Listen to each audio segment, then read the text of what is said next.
വിശദമായ വാർത്തകളിലേക്ക്. ഇടുക്കിയിൽ മഴയ്ക്ക് നേരിയ ശമനം. കഴിഞ്ഞ 24 മണിക്കൂറിനുള്ളിൽ 5.56 മില്ലിമീറ്റർ മഴയാണ് ജില്ലയിൽ പെയ്തത്. ഇടുക്കി മുല്ലപ്പെരിയാർ അണക്കെട്ടുകളിൽ ജലനിരപ്പ് ആശങ്കപ്പെടേണ്ട സാഹചര്യത്തിലല്ല. 2344.75 അടിയാണ് ഇടുക്കി ഡാമിൽ ജലനിരപ്പ്.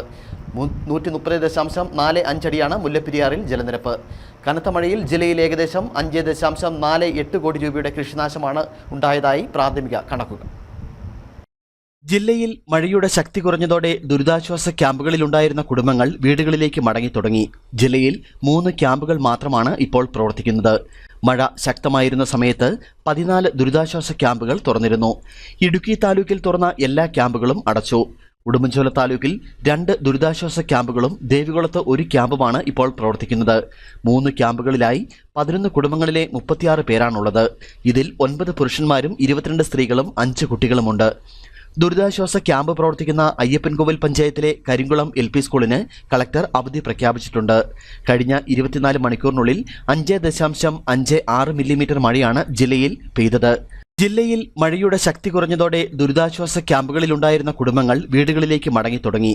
ജില്ലയിൽ 3 ക്യാമ്പുകൾ മാത്രമാണ് ഇപ്പോൾ പ്രവർത്തിക്കുന്നത്. മഴ ശക്തമായിരുന്ന സമയത്ത് 14 ദുരിതാശ്വാസ ക്യാമ്പുകൾ തുറന്നിരുന്നു. ഇടുക്കി താലൂക്കിൽ തുറന്ന എല്ലാ ക്യാമ്പുകളും അടച്ചു. ഉടുമ്പൻചോല താലൂക്കിൽ 2 ദുരിതാശ്വാസ ക്യാമ്പുകളും ദേവികുളത്ത് 1 ക്യാമ്പുമാണ് ഇപ്പോൾ പ്രവർത്തിക്കുന്നത്. 3 ക്യാമ്പുകളിലായി 11 കുടുംബങ്ങളിലെ 36 പേരാണുള്ളത്. ഇതിൽ 9 പുരുഷന്മാരും 22 സ്ത്രീകളും 5 കുട്ടികളുമുണ്ട്. ദുരിതാശ്വാസ ക്യാമ്പ് പ്രവർത്തിക്കുന്ന അയ്യപ്പൻകോവിൽ പഞ്ചായത്തിലെ കരിങ്കുളം LP സ്കൂളിന് കളക്ടർ അവധി പ്രഖ്യാപിച്ചിട്ടുണ്ട്.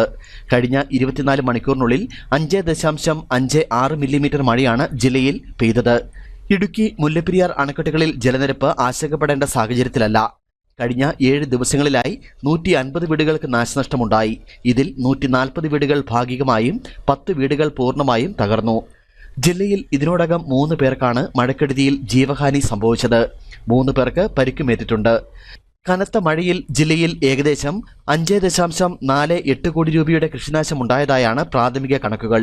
350.8 ഹെക്ടറിലായി 3218 കർഷകരുടെ കാർഷിക വിളകൾ നശിച്ചു. News desk Idukki vision.